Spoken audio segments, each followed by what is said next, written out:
Happy New Year, and hello again, everyone. I'm Chris Lincoln. Welcome to Oklahoma Sports Scene for the first time in 2025 at the Weiberg Ice Center in Tulsa, Oklahoma. We're presenting today a best of Oklahoma Sports Scene, going back to some of our favorite interviews and features in the 2024 year. We're going to start with Joe Castiglione, the athletic director at the University of Oklahoma. Two-part series. Talk to Joe, and first talk to him on the eve of OU going into the SEC on July the 1st.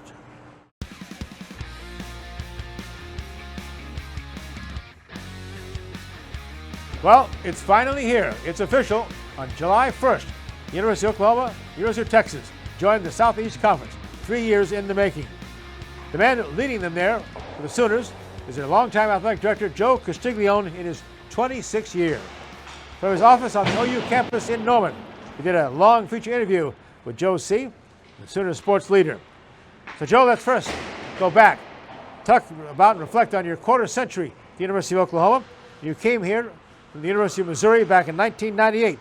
You inherited a proud program, but in decline, coming off 5 straight non-winning football seasons, poor facilities, and a program in debt.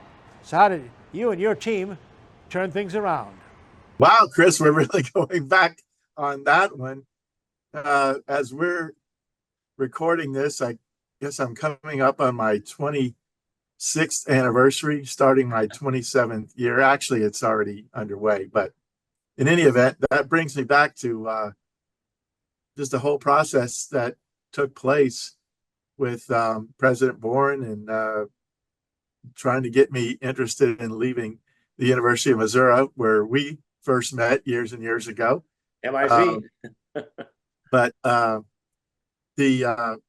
think at that, I think about not so much the process, because I was not looking to leave Missouri to come to Oklahoma per se. I was wasn't looking to leave Missouri, period. But the process that took place at that time when Oklahoma was going through its struggles, to some might have been a deterrent.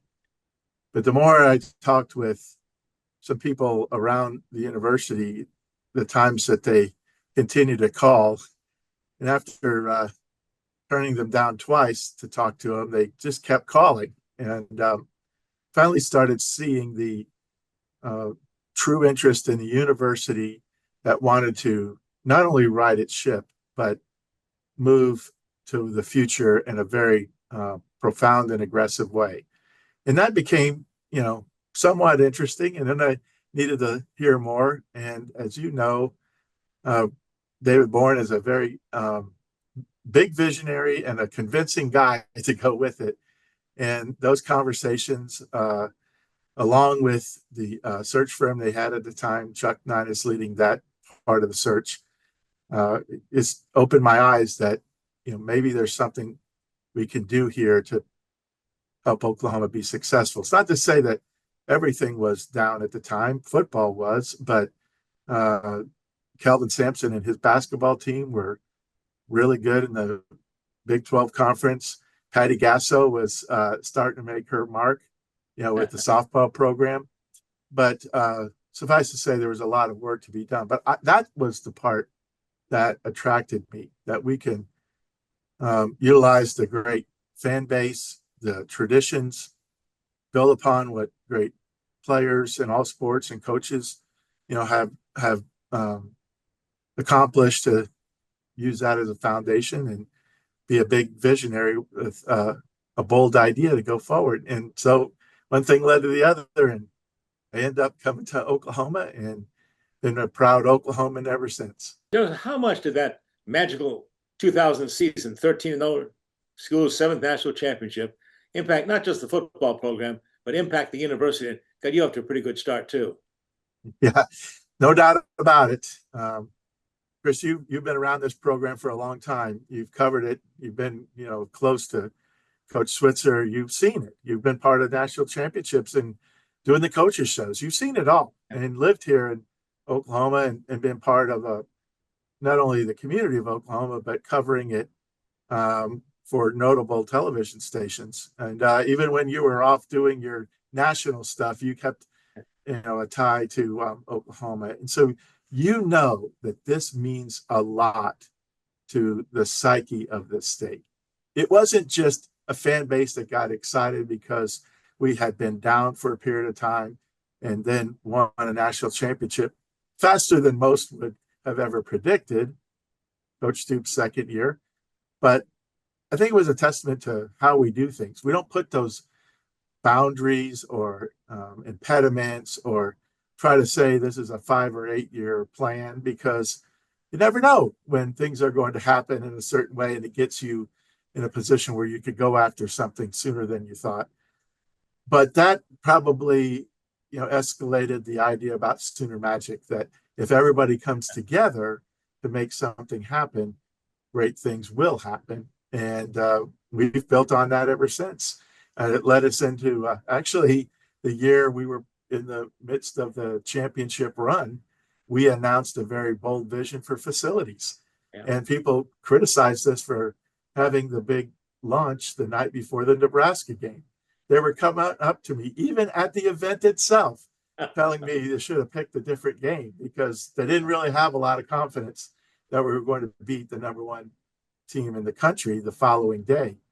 And, we picked that game on purpose because Nebraska in our league was the trendsetter, the goal achiever. They had, come off several national championships in a row in the preceding years. They were the model, not just in the Big 12, but nationally. So we wanted to use that as, see what we can be if we do these certain things. And then, of course, the next day we go out and beat them 31-14. And then the place just lost their minds. But that was part of that Red October run in That's 2000. Right. And we went on and had some, still great games, tough games to play, including the Big 12 championship before we got to play Florida State for the national championship in our home away from home, the Orange Bowl. And so it was a springboard. We've played for many national championships since that time, Chris. Haven't won one. And I know for all of us, we want to win another one. And we're doing everything we can as college football continues to evolve. But Oklahoma is built to go for championships, and we're going to continue to do that. Come right back with Joe Castiglione to talk about a budget, about facilities, and much more with the leader of Sooner Sports, Joe Castiglione, right after the break.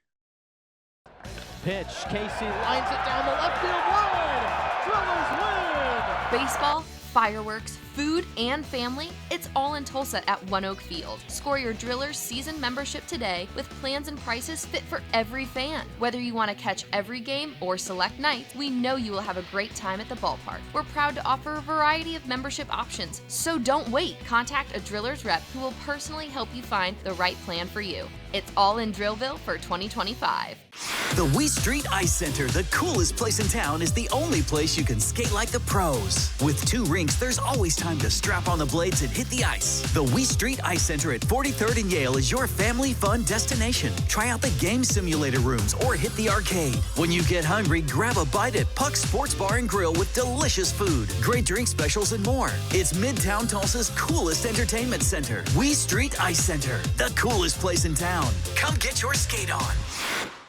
December 30th through January 4th, the biggest, loudest, dirtiest New Year's party in Tulsa is back. The 40th running of the Smiley's Racing Products Tulsa Shootout, powered by Nos Energy Drink, is going down at the SageNet Center in Expo Square. 5 days for 1,000 entries, and they're all vying for a shot at hoisting the Golden Driller. They fill the expo on December 30th and hit the track on December 31st with racing each day through January 4th, starting at 9 a.m. Tickets available at the event. For more information, call 918-838-3777 or log on to TulsaShootout.com. The Tulsa Oilers return to the ice for another ice melting year. He shoots, he scores! Friday, January 10th, 7:05 at the BOK Center. It's the Route 66 weekend celebration. The first 1,000 fans get a free Tulsa Oilers bucket hat. Don't miss the ultimate in fast-paced entertainment. It's turned over and going the other way. Get your tickets now at TulsaOilers.com. Don't miss the hard-hitting, pulse-pounding, smash-mouth excitement. Oh, I can feel that one. Tickets at TulsaOilers.com. This is your town, your team, your Tulsa Oilers hockey are back.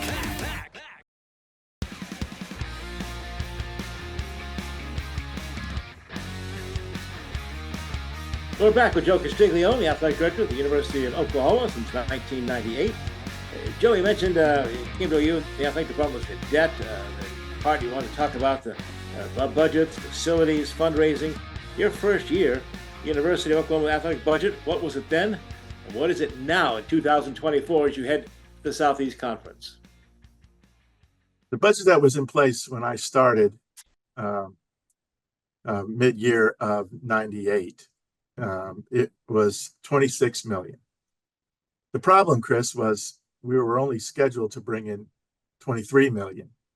Now, I'm not the greatest mathematician in the world, but that tells you they're looking at an operating deficit to go on top of the operating deficit that they continued to accrue in the years prior to my arrival. So we had some financial challenges ahead, to say the least. But we worked through those, developed a real great strategic plan around how we were going to not only stop the accruing debt, but repay the university the debt that they underwrote, prior to my arrival. And we did that. We didn't have a whole lot of money to pay it all off immediately, so we had a 20-year loan to right the ship, if you will, and give us a great, cash flow position, and then we would pay it back within the 20 years. The good news is we paid the loan back in 11.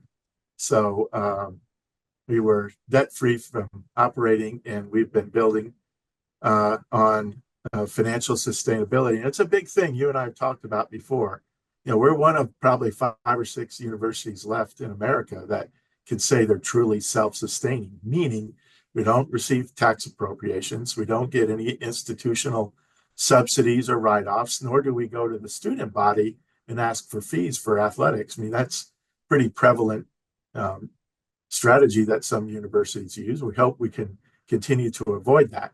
And now, all those years later, our budget is going to be right around 200 million for the fiscal year of 25. So the new year we're getting ready to enter, that's the budget total. And we're still self-sustaining. Incredible. Tell us about, it's always a facilities war, it seems like. Since you took over back in 98, just incredible building developing going on in the Norman campus. Tell us about some of the facilities improvements you see now and what's in the future. When I started here, we had several sports that didn't have a place to practice or compete. That's not good when you're at a place like Oklahoma. So we had to make it through some tough years getting just facilities for the teams to practice on campus and then ultimately be good enough for competition in the Big 12 and nationally.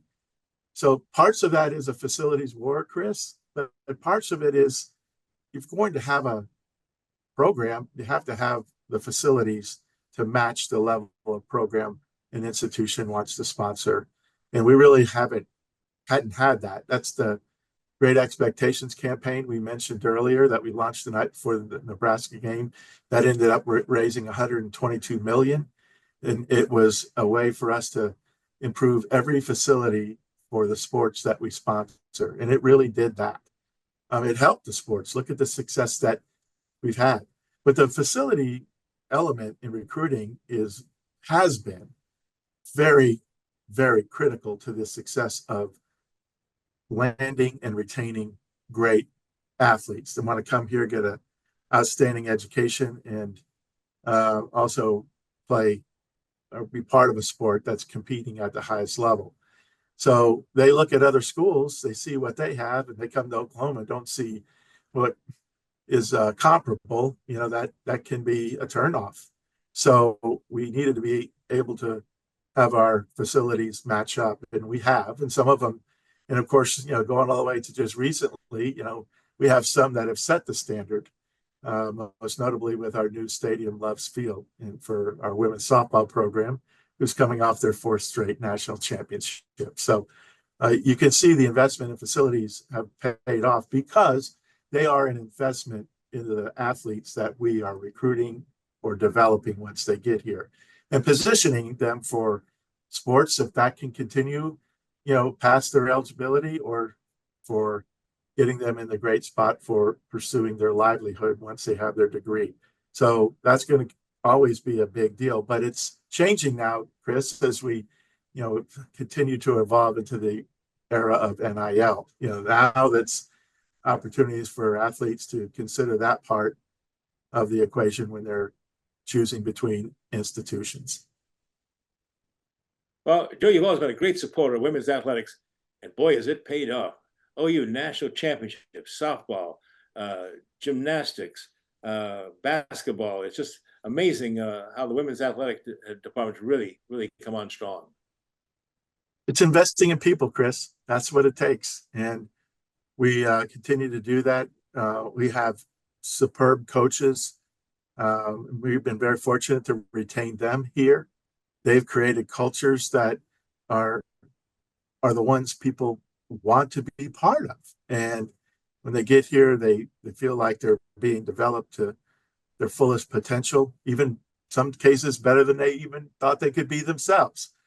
And being able to compete against the best, and just the name a gold standard head coach, obviously it's probably now in all of sports, and Patty Gasso, and certainly the most accomplished women's gymnastics coach in KJ Kindler. But Audra Cohen in women's tennis, she took the women's tennis team to Big 12 championships and runner-up nationally. We have our track program has done well nationally, even as recent as this past NCAA track championships, and they're positioned to be successful. We have new volleyball coach, a new soccer coach, golf. So we're really fortunate to have really great coaches, and of course, Coach Baranchek, who's just had back-to-back Big 12 champion women's basketball teams. So we're positioning our program to be successful in the SEC, knowing we're going into a group of very, very successful programs. So excited about that, along with our men's program. Under Joe Castiglione, Oklahoma's won 114 conference championships, still counting, and of course, numerous national championships. Looking for more. Our Best of Oklahoma sports scene continues as we go to Stillwater. Chad Weiberg, athletic director at Oklahoma State University, is next. Go Pokes! The Oklahoma Sports Hall of Fame, home of the Paycom Jim Thorpe Award, is a treasure trove of memorabilia honoring Oklahoma sports legends. For museum hours or to schedule a tour, go to oklahomasportshalloffame.org. Founded in 1960, Ed Bashira's Formal Wear and Fine Clothing has been dressing gentlemen for over half a century. We are family owned and operated, offering premium brand tuxedos and accessories at our Tulsa store on South Harvard. Bashira's also does made-to-measure suits, sports coats, dress shirts, and slacks, and a top line of sportswear. We do tailoring on-site to assure the perfect fit so you will look your very best for that special occasion. Ed Bashira's Formal Wear and Fine Clothing, an Oklahoma tradition.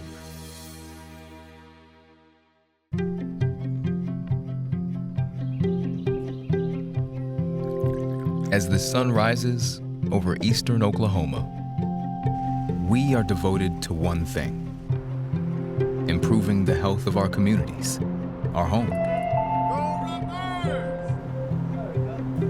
We are your friends, your neighbors. We are the people of St. Francis. December 30th through January 4th, the biggest, loudest, dirtiest New Year's party in Tulsa is back. The 40th running of the Smiley's Racing Bronx Tulsa Shootout, powered by NOS Energy Drink, is going down at the SageNet Center in Expo Square. 5 days for 1,000 entries, and they're all vying for a shot at hoisting the Golden Driller. They fill the Expo on December 30th and hit the track on December 31st with racing each day through January 4th, starting at 9 a.m. Tickets available at the event. For more information, call 918-838-3777 or log on to TulsaShootout.com.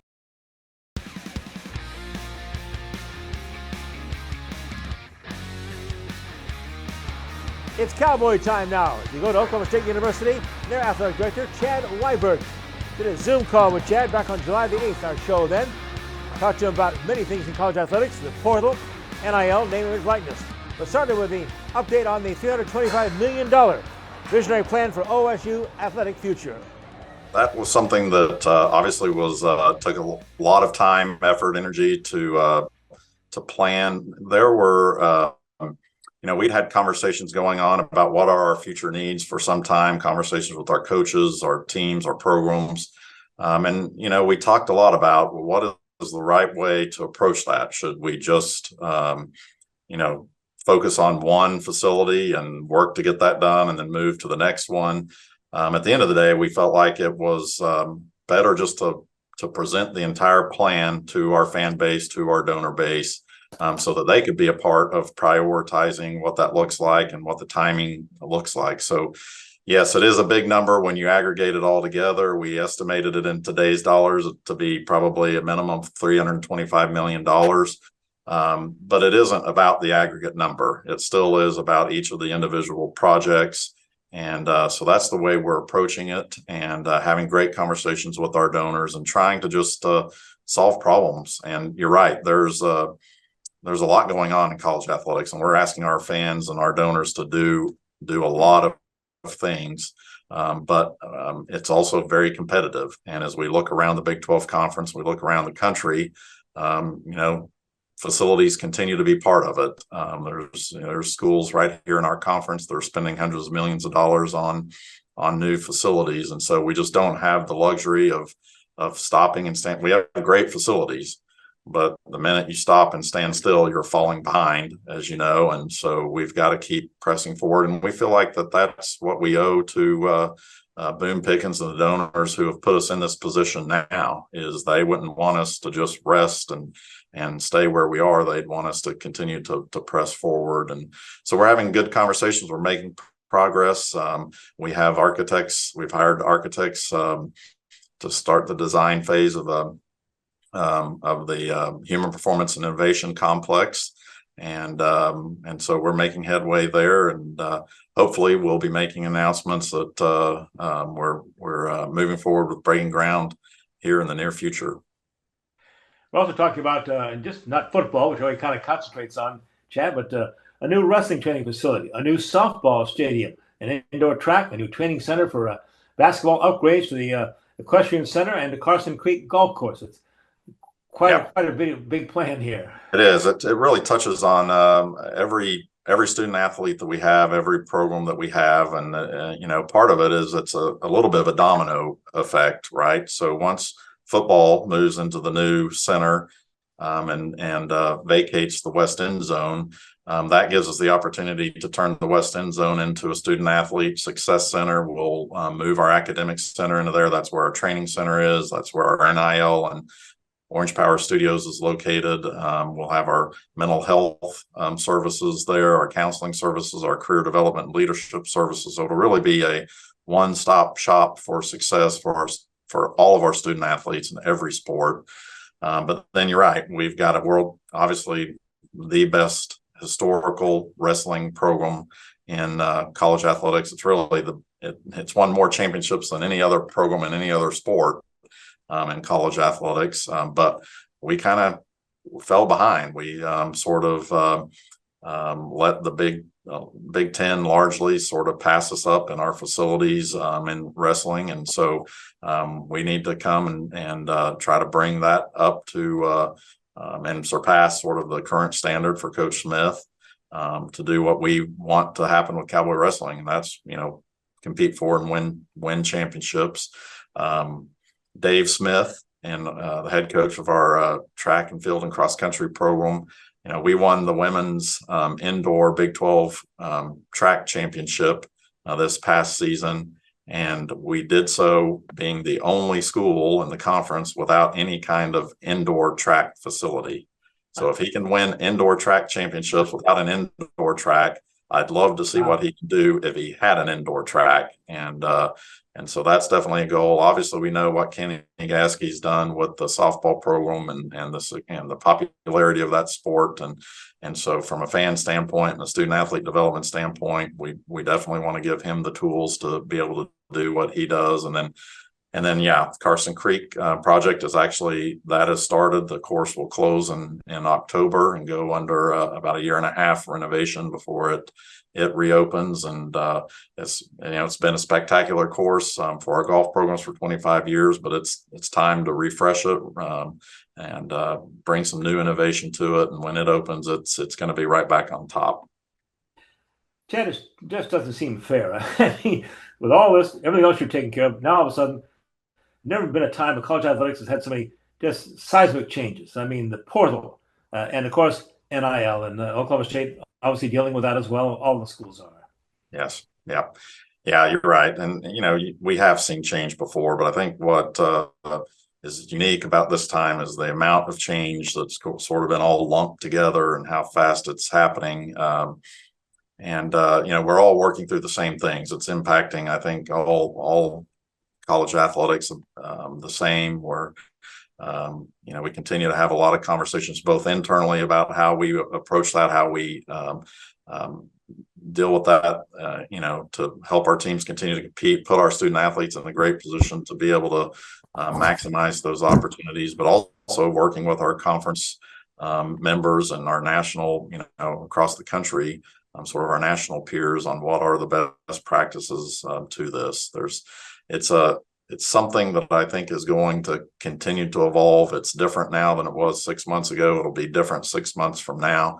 So I think it is just all about how we evolve with the changing situation. But we've got, as you know, Chris, it comes down to people, and we've got great people that are helping us with this, both internally in the athletic department with our collective Pokes with a Purpose. I feel great about the way we're handling things and the work that's being done there. So we'll continue to be competitive in that area, just like we've been in all other areas. Oklahoma State Athletic Director Chad Weiberg. Coming up next, the University of Tulsa's new athletic director. You get to meet him now on Oklahoma Sports Scene. Justin Moore, straight ahead.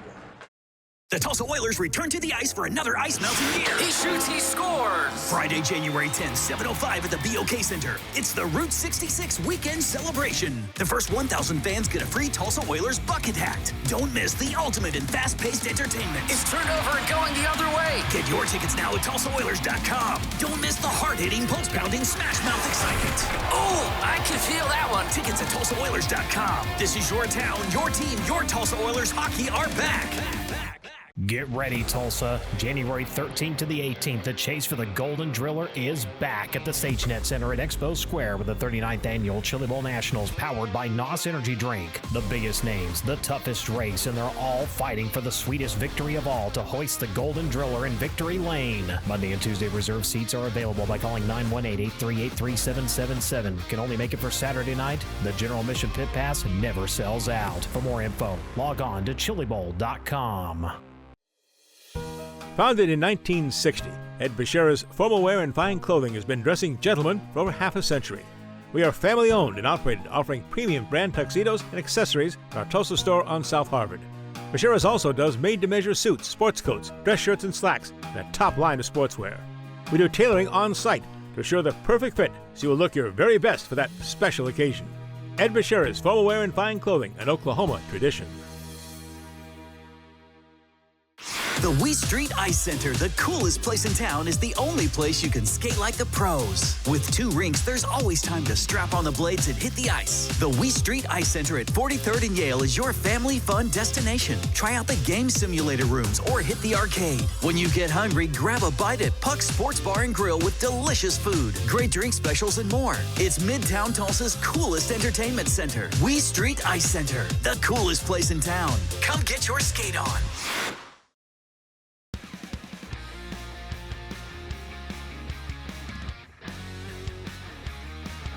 And they're back on Oklahoma Sports Scene. This past July the 8th, the University of Tulsa named Justin Moore as their new Director of Athletics. He joined us here on our Oklahoma Sports Scene set on August the 8th for show taping. We started by asking him first his background in athletics. Well, I was a student athlete at Texas A&M, was a baseball player, so I have a good understanding of what the student athlete experience is like. Then actually went to work for Deloitte, a Big Four accounting firm right out of school. Right. I spent a couple years doing that before I decided I wanted to work in athletics. So I transitioned back into athletics, went to graduate school at Texas A&M, started working in the athletics department, and then really got my big break. In 2008, I got hired at the University of Houston by Kevin Sumlin as his director of football operations. Spent 4 years at the University of Houston. Had a lot of success, and Coach Sumlin got the job at Texas A&M. I went with him there, was on his staff for 4 years there, and then transitioned into administration. and then have been very fortunate to work with a number of different sports and most every unit within the department, and then was able to get this opportunity here at Tulsa. You said the University of Houston is where you first got to meet TU. That's right. Yeah, 2009. If you remember that game, it was an incredible game, and Houston made a last-second field goal to win it at the buzzer. Yeah. But yeah, I was the football operations guy, and so I was in charge of all the logistics and the travel.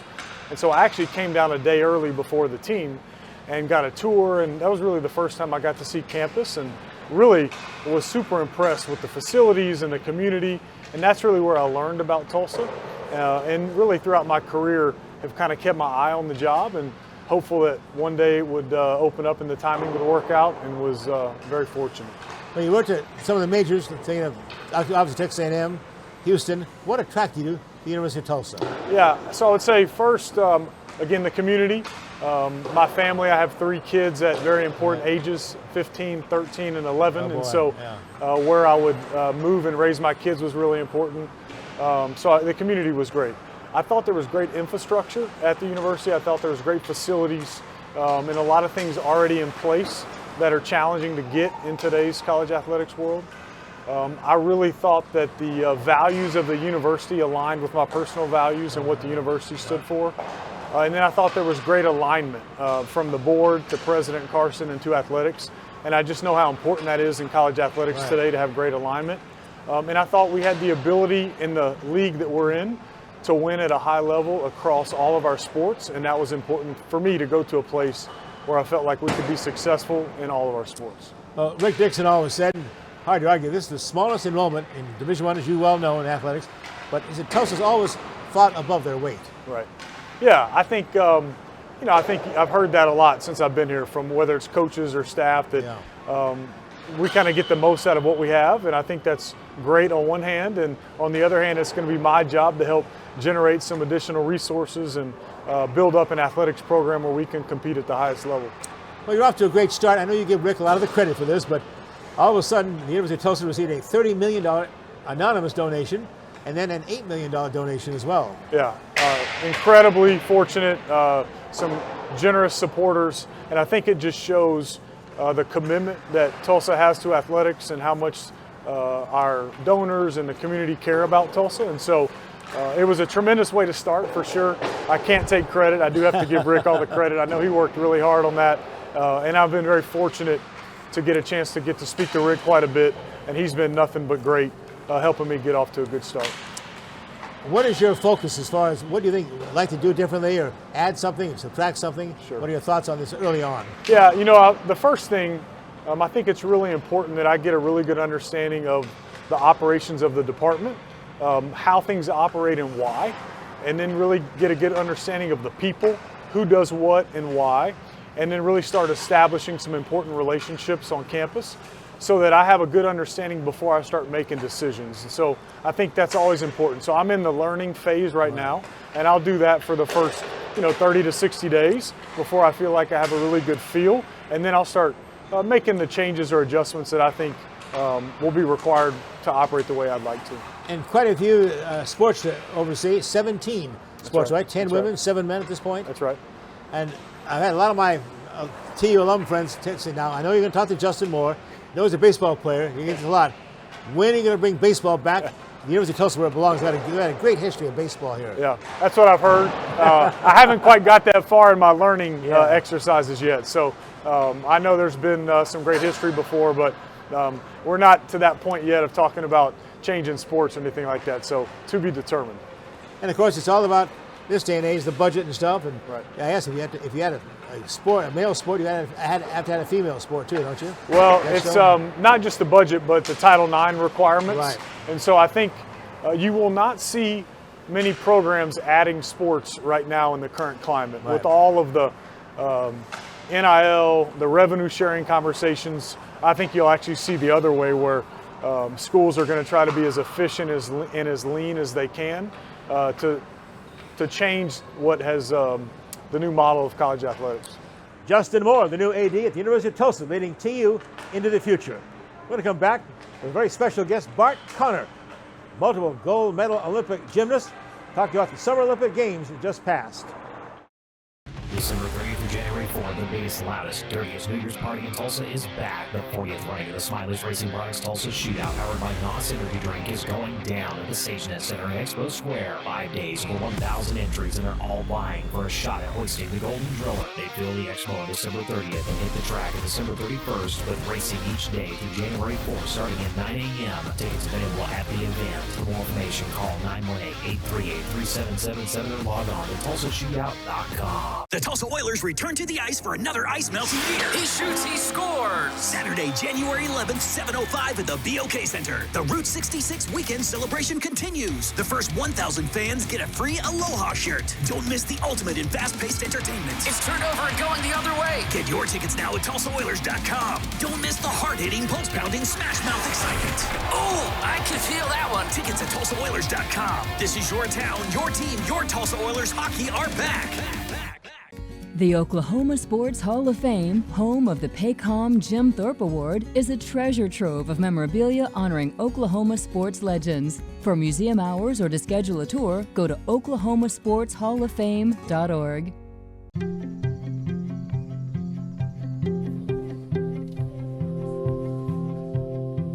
Around the clock, throughout eastern Oklahoma, we are devoted to one thing: improving the health of our communities, our home. We are your friends, your neighbors. We are the people of St. Francis.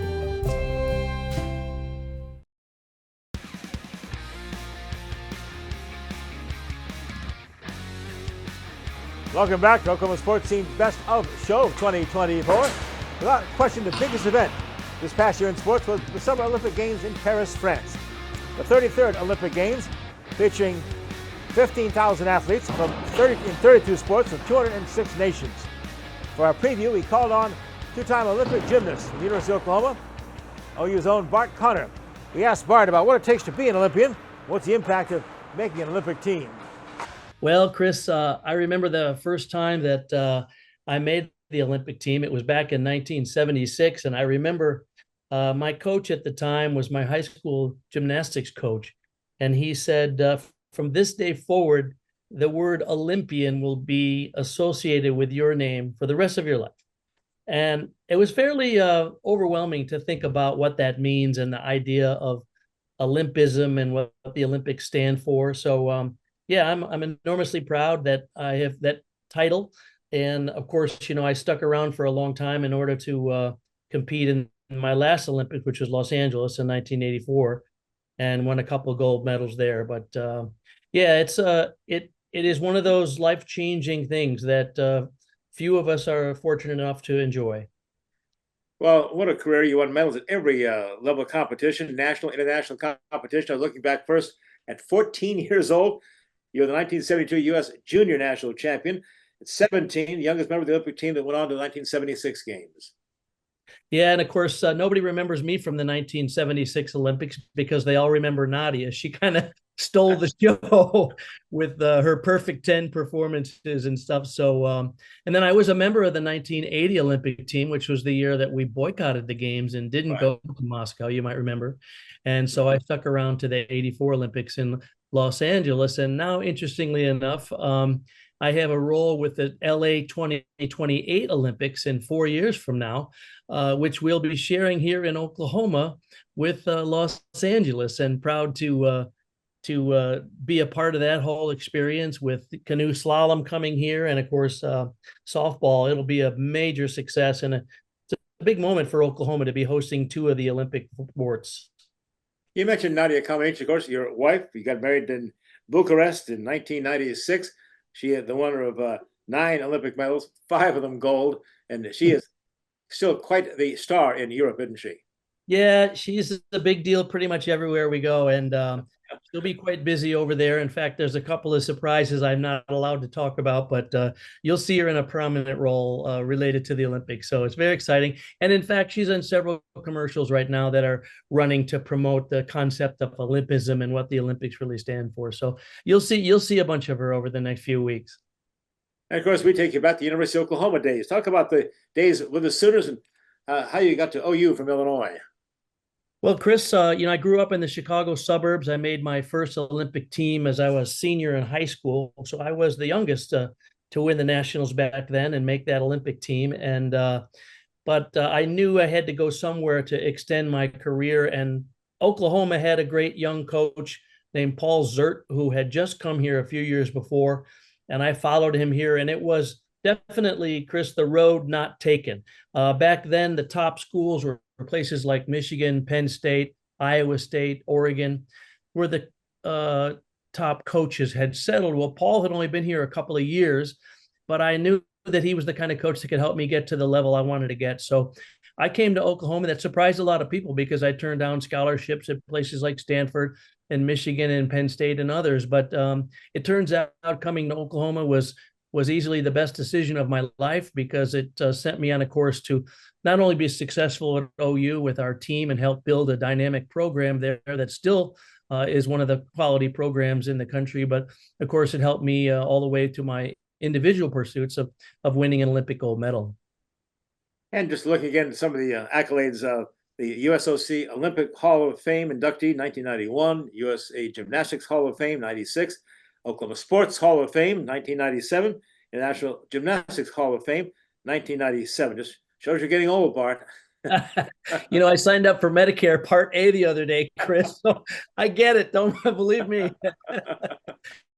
We have a gymnastics club here in Norman. We have about 1,000 students, and I coach the boys gymnastics team. And so it's super fun because they give me a hard time about being the old guy. But every once in a while, if they challenge me with something, I say, I can't demonstrate, but I can pull up a YouTube video and show you that I used to be able to do that. I just, again, trying to imagine about the pressure on these young athletes and all the work, all the preparation, and you get that one opportunity. Yeah, and that's the thing about the Olympics that makes it particularly scary. You can do all you want to try to make yourself think like it's another competition, but it's not.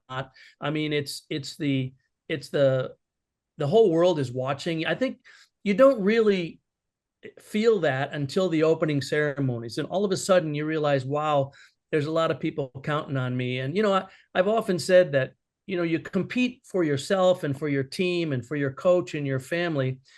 What I think none of us really anticipated was how much it means to the country and to the state and to your hometown. And so when you come home from the games, you realize, wow, people were watching. And the fact that, we represented our country and our state and OU, with class and distinction and worked our hardest to do the best we could to represent the United States. That's a powerful thing to be a part of. And you don't really you don't sense the impact of that until many years later. Here, it's been 40 years now, Chris. I was in LA the other day for the Los Angeles 84 Olympic reunion with Peter Ueberroth and some of the great Carl Lewis and Edwin Moses and just all kinds of Greg Louganis, all kinds of Olympic legends. And yet, there's a brotherhood of people who have the name Olympian. And I'm still enormously proud of that. And I'm grateful that people still remember us from that era. Great times, great memories, Bart. We're going to talk about these, both the U.S. men's and women's team. And actually, gymnastics doesn't get started until the 27th of this month, goes through the 5th of August. So a little time to wait. And what do the athletes be doing all that time? I'm sure practice, obviously, but any time off at all? No, obviously it's so intense right now. And of course, all eyes will be on Simone Biles. Not only is she one of the greatest of all time, but of course she, everyone remembers the troubles that she had at the Tokyo Olympics. And I think there's a bit of a redemption mindset for her. And I anticipate she'll dominate the games in Paris as she has done before. And I'm really excited to watch the men's team because, they haven't won a medal in about 20 years.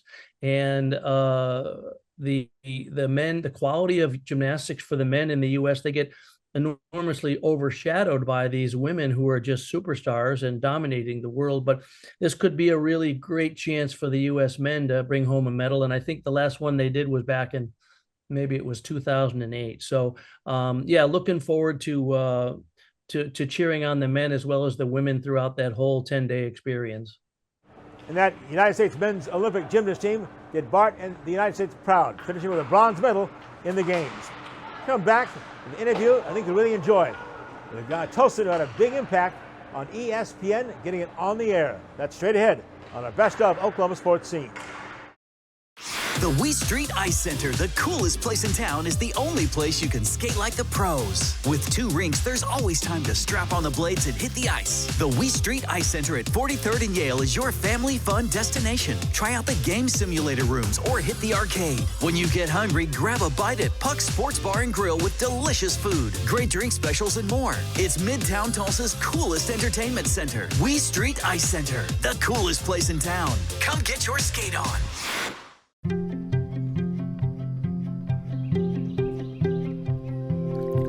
As the sun rises over eastern Oklahoma, we are devoted to one thing: improving the health of our communities, our home. We are your friends, your neighbors. We are the people of St. Francis. Our story, it lives in Tulsa, where the spirit of the past lives alongside us and urges us on toward a vibrant future. Because our story is still being written. It's the story of Tulsa, told by the journalists who live it and love it. Whether it's covering our rich history, bringing you the hidden gems of the food scene, or following the action in local sports. And here, in the Tulsa world, is where it comes to life.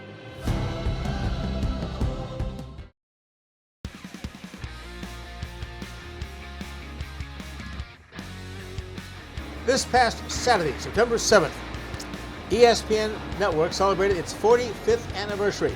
Went on the air back then at 7 o'clock Eastern Time. The big reason they got on the air at all for this entertainment sports programming network, 24 hours, all the sports. This man right here, George Connor. Time with Getty Oil, but George was the money man for ESPN. George, thank you for all sports fans. What a ride. Tell us about how this all took place. Getty Oil, and turn it over to you to make a decision, right? Well, Chris, Bill and Scott Rasmussen are the ones who had the idea of sports on television 24 hours a day. So they went to 7 other big companies asking for $10 million. Right. And all of the companies said no. One of them said, Bill, we like the idea. It'll take us 18 months to look at it. Well, Bill didn't have 18 months. Yeah. He was up to his limit on every credit card he had. The bank said no more money. The venture capital firm in King of Prussia, Pennsylvania, said no more money. And he was at the end of his ropes. Well, I was in Hawaii looking at buying the Kona Surf Hotel for Getty Oil. And we were going to bring Jack Nicklaus in to put a second 18-hole golf course once we closed on the deal. Well, the people we were buying it from found out that we were bringing Nicklaus in, and they got greedy. So when I got back to my office in Los Angeles, my boss, Stu Evey, said, George, what do you think? I said, Stu, let's walk away from it. They got greedy, and they upped the price $2 million. And I said, it's not worth that much more. And the venture capital firm was working with Jack Nicklaus, and they said, after Bill had been told no, they suggested that he go to Getty Oil Company, LA. So that's how the Getty connection started. And was it a tough selling sports for 24 hours a day on a satellite network? How tough a sell was that, George? It was a crazy idea, Chris. The networks laughed at us. They said, you guys are crazy. It's never going to work. And it was a crazy idea at the time. And I didn't have it on today, but it was still going yesterday. It's on today too, George. I promise it is, you. Okay. And I say, you're not that big a sports fan, are you? I'm not. I enjoy sports, Chris. Right. I enjoy a lot of sports, but I'm not a sports nut. Yeah. Again, I can't tell you a single player's name on the Tulsa baseball team. I met the manager. Yeah. But I enjoy watching them. And that's one reason I think why Getty did it, is they knew I was looking at it from a financial business standpoint rather than all wrapped up in all the high-powered personalities I was around. I noticed some of your early memorabilia, it just had ESP. There was no N. That was when I first got to Connecticut. That was the company. It was called ESP. And It was several months later that we added the N.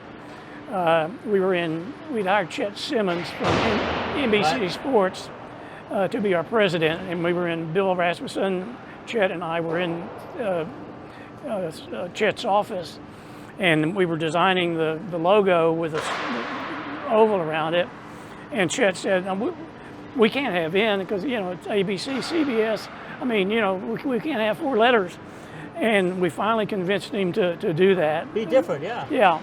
And Bill Rasmussen and I were at the University of Oklahoma with about 12 of their students making a presentation.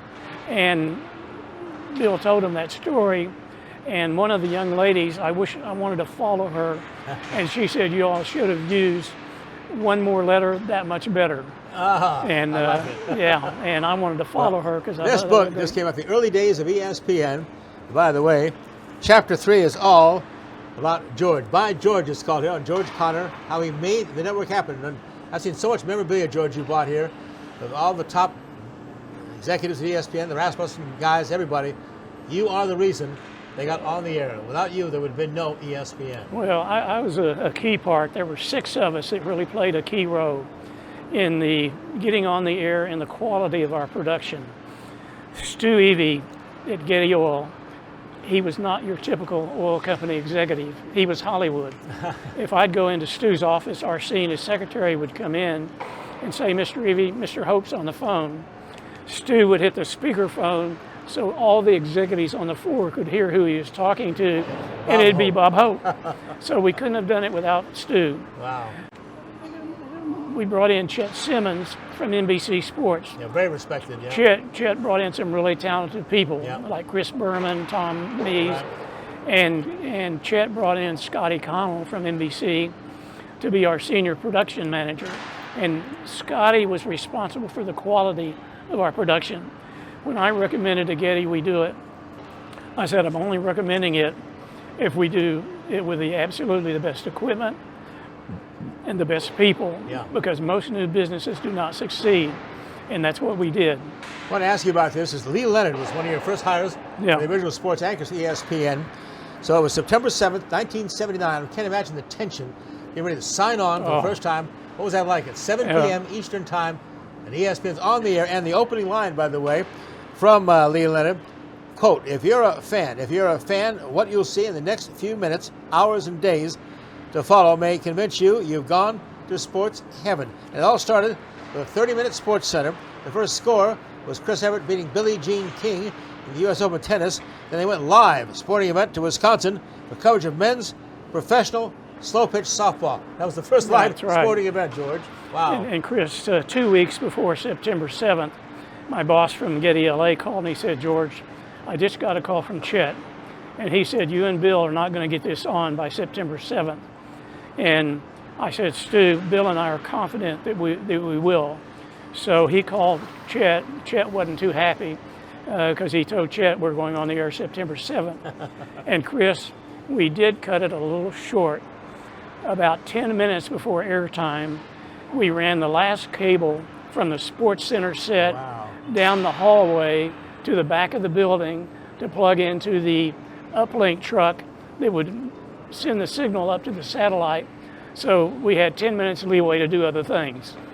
Got to ask you about why Bristol, Connecticut. They paid about $18,000 for a plot of land that used to be a dump. That's the ESPN major center now. And that's where Bill Rasmussen got an option to buy that land. So that's why people always ask about why Bristol. So that's why. Yeah, I'm proud to say our Winning Communications Company, and George, you're a big part of that, so was Getty Oil. Les Boyle, an old friend of ours who helped us with ESPN. When we started in 1981, it was after you guys were on the air and kind of broke ground, and ESPN embraced us, we embraced them. All our horse racing events were on there, our weekly shows, the Racehorse Digest, did a America's Horse program. We were producing many of their 30 specials, documentaries, and introduced the Skycam to ESPN as well. So we've got a great relationship with ESPN right here in Tulsa, but you're the one that started it all, so. Amazing. And talk about how this has grown. Did you ever think it would be this successful, have much this impact? No, Chris, none of us envisioned this. There's no way we could have. Again, the first day I got there were 8 people. That was the company.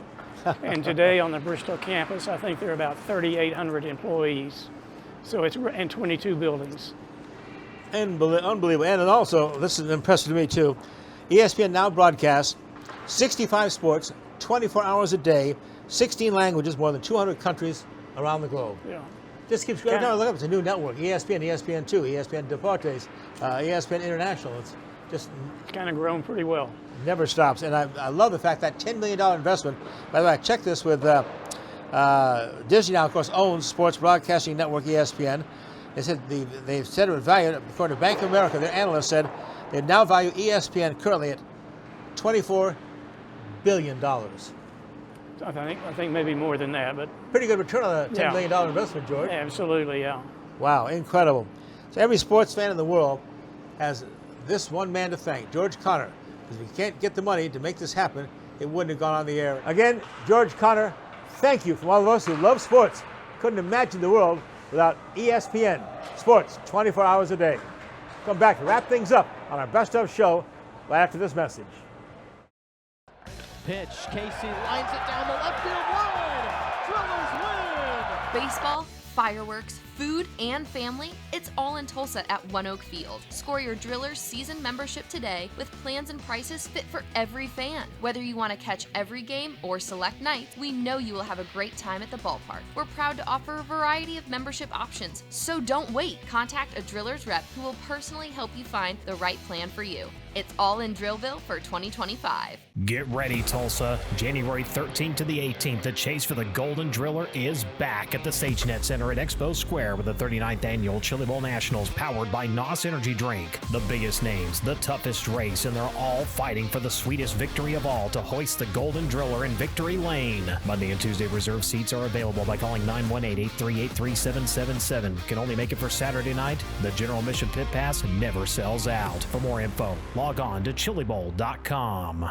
The Tulsa Oilers return to the ice for another ice-melting year. He shoots, he scores! Friday, January 10th, 7:05 at the BOK Center. It's the Route 66 Weekend Celebration. The first 1,000 fans get a free Tulsa Oilers bucket hat. Don't miss the ultimate in fast-paced entertainment. It's turned over and going the other way. Get your tickets now at TulsaOilers.com. Don't miss the heart-hitting, pulse-pounding, smash-mouth excitement. Oh, I can feel that one. Tickets at TulsaOilers.com. This is your town, your team, your Tulsa Oilers hockey are back.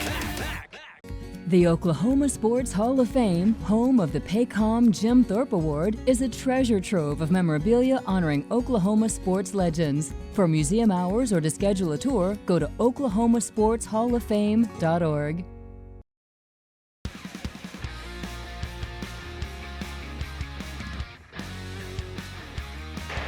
So from all of us at Oklahoma Sports Scene, Happy New Year. May 2025 be the best ever. We'll come back with a brand new show in our 8th season next week on Cox Yearview Channel 3 across Oklahoma and into Northwest Arkansas. Until then, as we always remind you, be a good sport.